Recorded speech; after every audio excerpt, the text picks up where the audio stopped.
A strong colony in late spring can look completely stable at the entrance. The frames are covered, the brood pattern is solid, and nothing in the visible behavior suggests instability.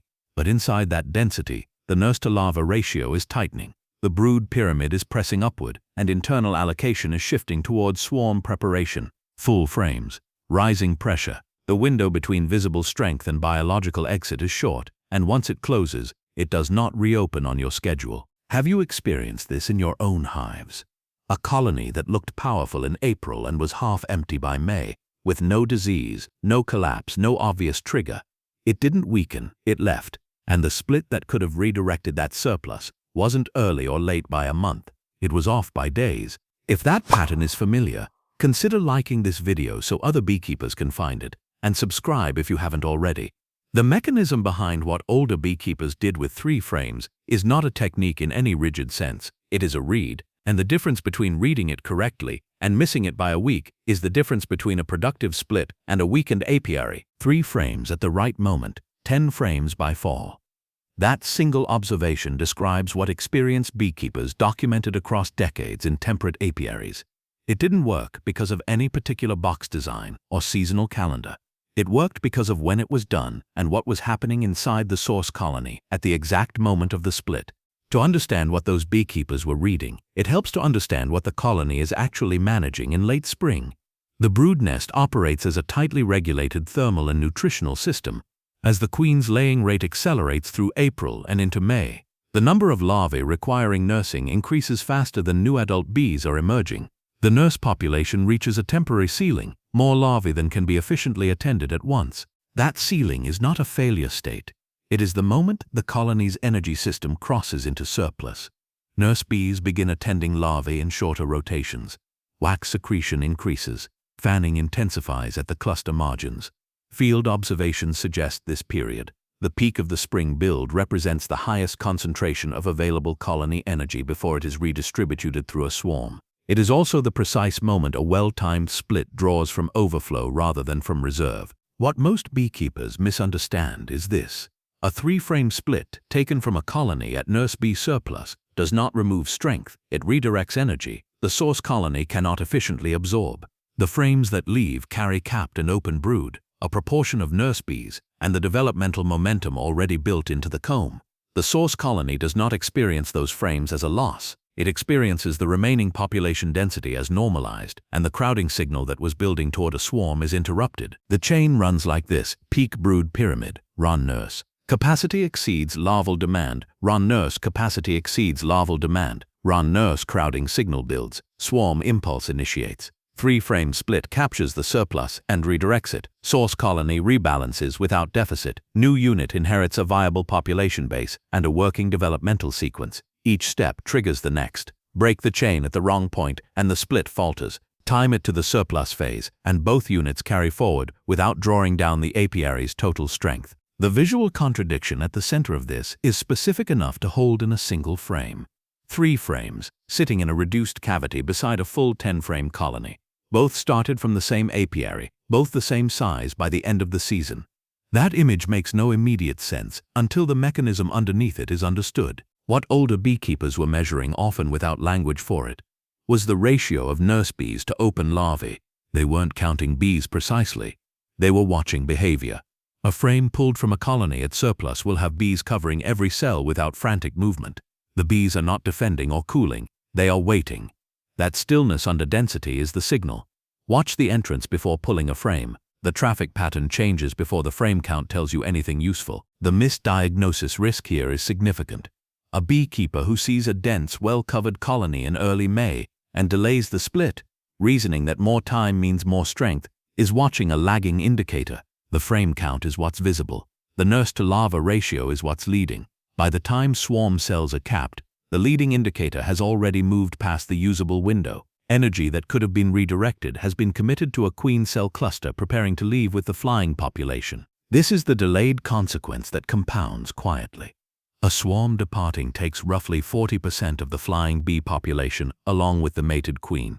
The remaining colony must requeen, rebuild forager density, and recover its brood pyramid, all during the nectar flow period when foraging should be the colony's primary energy output.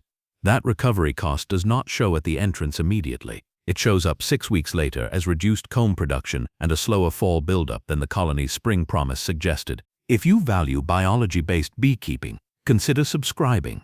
The 3-frame method, as older beekeepers applied it, was not a uniform procedure. It required specific frame composition. Field observations from temperate apiaries suggest the most reliable splits contained 1 frame of capped brood near emergence, 1 frame of open brood with young larvae, and 1 frame carrying pollen and honey reserves in proportion to the brood area. That combination is not arbitrary. It maps directly to the developmental sequence a new unit needs to sustain itself without carrying a full nurse population from the outset. The capped brood near emergence matters because it becomes nurse bees within days of the split. Those emerging bees stabilize the nurse-to-larva ratio in the new unit before the original nurses begin transitioning to forager age. Without that emerging population, the new unit runs through a nurse gap. Open larvae go underattended, brood viability drops, and the development curve slows by weeks. Energy demand in the new unit rises before its internal capacity can catch up to it. Temperature is part of this calculation and cannot be separated from timing. A 3-frame unit placed in a full-sized box in early spring lacks the bee density to maintain brood nest temperature consistently across the full cavity. Field observations suggest that splits made before daytime temperatures stabilize above approximately 50 degrees Fahrenheit regularly show brood chilling at the frame edges, dead larvae in a ring around otherwise healthy capped cells. The solution older beekeepers used was cavity reduction matched to actual population, allowing the colony's thermal output to stay concentrated rather than dispersed across unused comb. This is the energy economy principle made visible. A colony managing a large cavity with insufficient population spends a measurable proportion of its metabolic output on temperature regulation rather than larval development.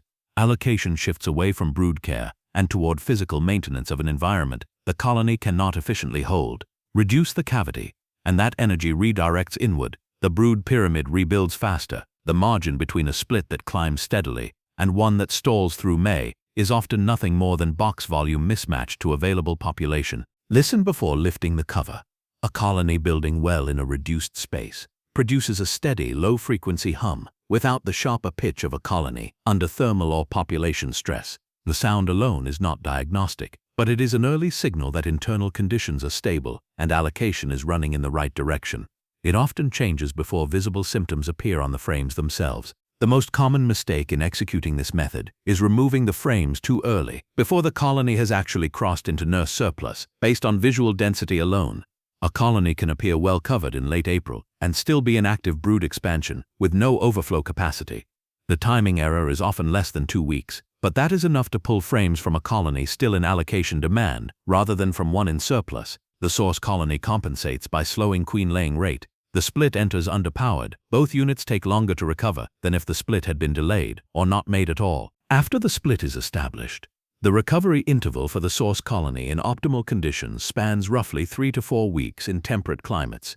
During that window, the source colony is not weakened, it is rebalancing. Queen-laying rate typically resumes full pace within days if the colony retained adequate nurse density. Forager ratio stabilizes within 2 weeks. By the end of the recovery interval, frame observations in practical apiaries suggest brood pattern and population density return to pre-split baseline without requiring supplemental feeding under normal forage conditions. The new unit's trajectory depends on how the queen situation is handled. A mated queen introduction compresses the brood gap to roughly 5 days. A ripe queen cell extends it to approximately 2 weeks from placement.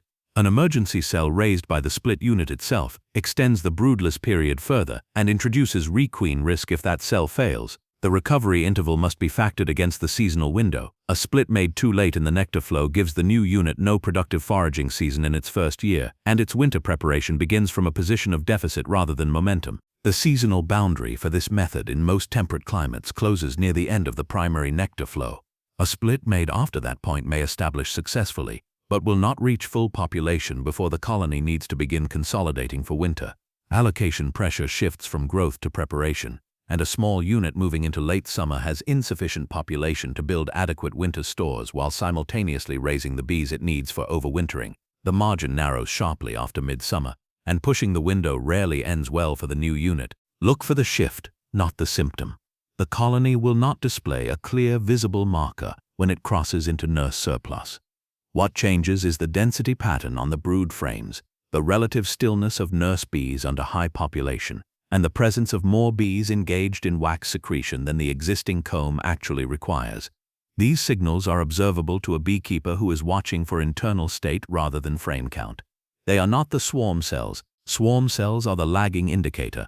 Allocation state weeks earlier is the one worth reading. This returns to the original risk, a colony that looked strong in late spring and was effectively gone by early summer. The swarm that left was not the result of any single error in isolation. It was the cumulative result of a missed window. The nurse surplus built, the crowding signal was never relieved, and the biological exit was initiated. The colony followed its internal logic with complete consistency. Nothing failed except the timing of the read. What the older beekeepers understood, and what field observations continue to support, is that the colony is not a resource to be extracted from on a schedule. It is an energy system to be read in real time. The 3-frame split that builds to a 10-frame colony by fall is not a feat of manipulation.